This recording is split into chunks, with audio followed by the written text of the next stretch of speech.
Alright, hello, welcome back. My name's Goonsack Steve, and for those that have been following me, I apologize for the absence, I will say. Had a bit of few technical difficulties when it came to my mic setup. As you can see, I got this weird chunky thing on my chest now. Um, but rest assured, I'm back and should hopefully try pump out a bit more reviews rather than such long gaps between them.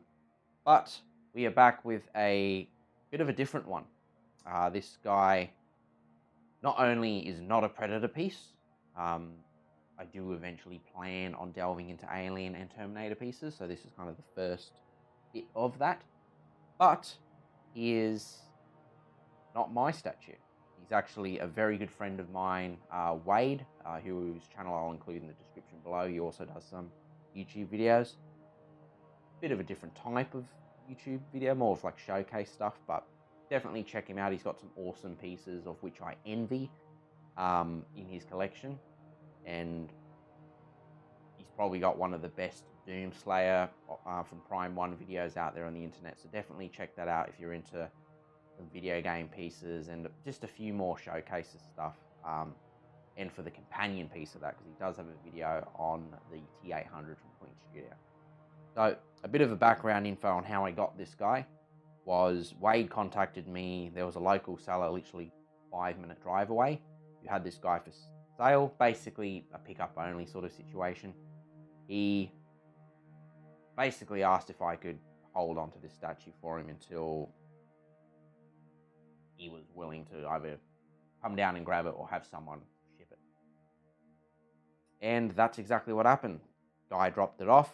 I've been looking after this guy for probably 2 or so months, and I've got to say, first ever silicone piece I've ever encountered in person outside of like the wax museums you find around, like, I guess, the major tourist areas. And damn, this even puts those to shame. Like, these pieces are absolutely beautiful. I've never seen a Queen Studios piece in person. I've never seen any silicone pieces in person. So this was an all-round real big treat for me, seeing this guy for the first time. And hence why Wade kind of ushered me to do a review on him, because I guess interesting to talk about, like something I've never seen before. I've had a little bit of time to kind of think about this piece and have him displayed in my collection. So what we'll do is we'll go into a bit more detail. I'll first show off the box, which with the Queen Studios box, I've noticed it's not a heap to talk about, so that will be kind of a quick little segment, and then we'll delve further into this piece. So without further ado, let's look at the box, followed by the piece. Okay guys, so here we have the box. As you can see, it's basically just got some promotional cover work of Terminator 2 Judgment Day 3D. Kind of wish the 3D labeling wasn't stamped all over the joint, but it is what it is. You have Queen Studios logo on the side of the box. And then as we come around, you've got more of like a movie type still, even though like it is the piece itself. It's recreating that scene as he basically what the statue is based off when he's waving his finger in the metal refinery. Helen Sarah, nah. But as you can see, box is pretty simple. This is my first Queen piece, so I can't really comment on how it pairs up with all the other stuff. Box is in mediocre sort of condition. There is a few little things and bobs, but I have no idea how many hands this has changed over its course of being owned by collectors.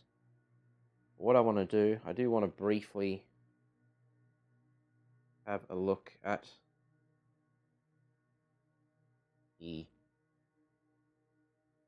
certificate of authenticity. As you can see, it's basically the artist proof edition out of 99. If you want to pause to read some of that, you can. It's signed by the art director and the CEO of Queen Studios. As you can see, again, some more promotional work. Promotional artwork shots. But yeah, that's box is pretty simple. Nothing crazy. I do think all boxes, if I've got them, are worth showing off because it's something I enjoy looking at, and I know it's always bummed me out that people never seem to review these things. So thought I'd include it, and yeah, we'll go from there, and I guess have a look at the actual statue itself. Okay, guys. So here's the statue himself of the T-1000, who portrayed by Robert Patrick in the 1991 film Terminator 2 Judgment Day. Not 3D back then, but they've since come up with a little gimmick of making it 3D, so more money for the Terminator franchise, I guess. But as you can see, this statue is awesome. Like, like if I put it likeness-wise, I'd say he's probably at about 85, 90%. Definitely not perfect. Some angles, it's a spot-on spitting image of Robert Patrick. Others, not so much. Like, there's definitely some angles I feel are a bit lacking in that likeness. But overall, a awesome statue. So, as you see, we're just kind of giving a little bit of a spin around to showcase all the angles on this piece. And once we get around here, I will start doing a bit more of a delve in. The first thing I want to look at is actually the base. We'll kind of start from the bottom here. The base is pretty much just kind of like that metal refinery. Pretty basic, but we do have some of that liquid metal or mercury flowing around there. And that kind of works its way up into the statue itself. But as you can see there, we've also got the T-1000 plaque, the Terminator 2 Judgment Day 3D stamping on it. And as we make our way up, after some bullet holes, I should say, we work our way into actual real clothing, which is crazy. This is proper real stuff. You've got real buttons. That's an actual, oh, not metal, it's almost like a die cast. But this piece is phenomenal. As we work our way up, see one of those little buttons, pins. Since this guy has kind of just been taken out of the box, he has got a little bit of hair, which is to be expected. You've basically got to go through these things with like a brush and clean off any of this excess hair. Which I'll leave that to Wade. I won't go around modifying or touching his very expensive piece, which I won't comment on how much he's paid for it. But as you can see, like, the hair is phenomenal. Even the ear. Like, I was noticing as we were standing there earlier, the ear itself, which obviously is completely flexible, from certain angles does have light shine through it, which is quite crazy. As we make our way, I'll showcase this hairline a bit more. But we've got over 100,000 individually punched hairs, which, like, looking at this right now, outside of like the little flakes, which look like he's just had a haircut, it legitimately looks like a human forehead we're looking at right now. There's those eyes. Those eyes are basically the showcase of this piece.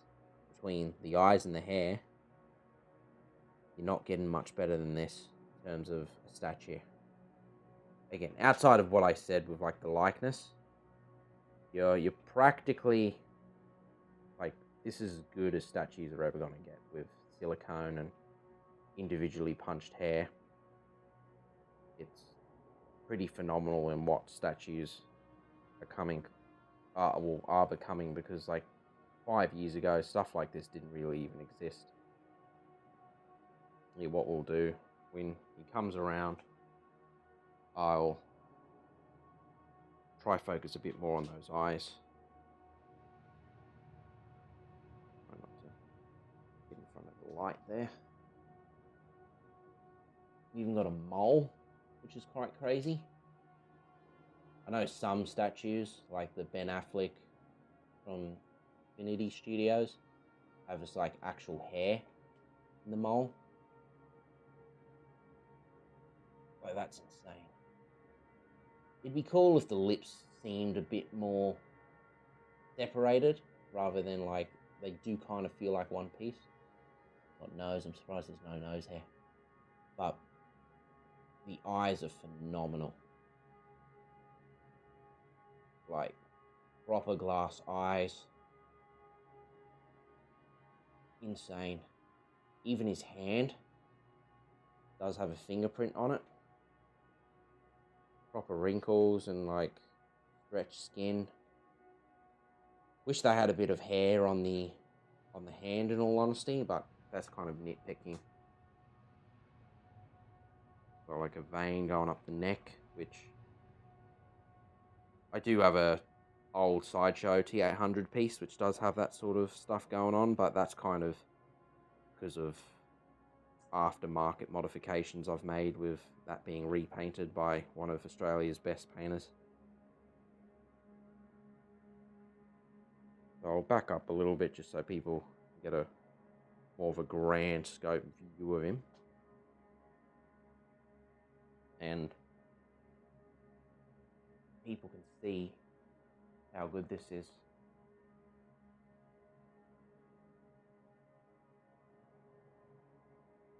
As we turn around, give a bit more of a look at that bullet wound, kind of done by like one of the grenade launchers at the end of the movie. Got his Austin tag. Show a bit more of the uniform while we're here.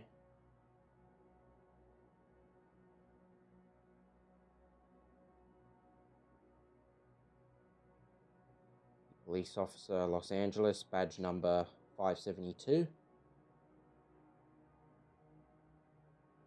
Let's focus a bit more on his actual face.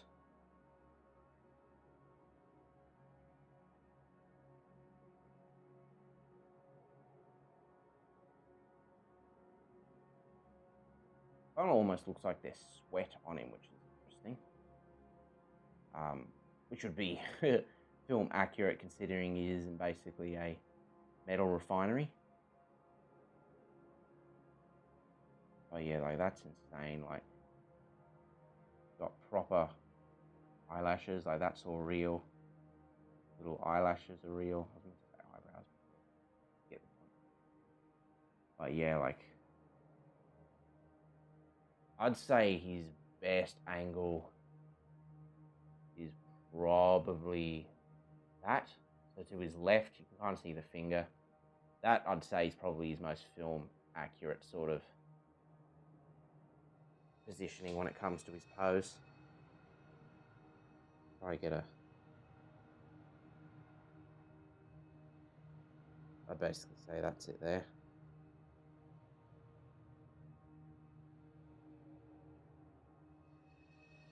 Get that YouTube thumbnail while we're here.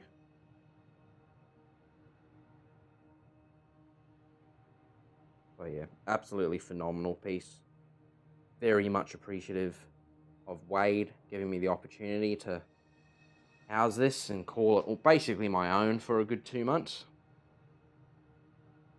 Awesome introduction into silicone. Don't know what my first silicone piece would be. Like, I guess I would jump at the opportunity to get the T-800 if possible. But that piece is ridiculous money these days. So I'm kind of banking on Infinity Studios or Queen doing like another T-800. Would definitely jump at the opportunity for that. And obviously a Dutch, if someone would get some balls and jump on that cash cow, like whether it was a 1/3 or a Lifesize Bust, would happily buy a Dutch. But yeah, I think that's going to call it for this piece. Absolutely phenomenal. Queen Studios, only 99 of them were ever made, so this is quite a sought-after piece, even though it is quite a niche character, in the sense that you really have to be a die-hard Terminator fan to want this guy. He's not like Arnold, where like a lot of people, if they just want something to represent Terminator, would pick Arnold, and that piece is much more sought after. But yeah, this guy is absolutely great, and I'm super glad I got to see him in person for as long as I did. And I'm sure in the future I will see this guy again. But yeah, thank you all for watching. Hopefully my absence won't be as long as previously, and all my equipment stays working and we have no dramas on that end. Because if I have no dramas, I should have another review following pretty soon after this. So hope everyone's been well and continues to stay well, and I will see you in the next video. Adios.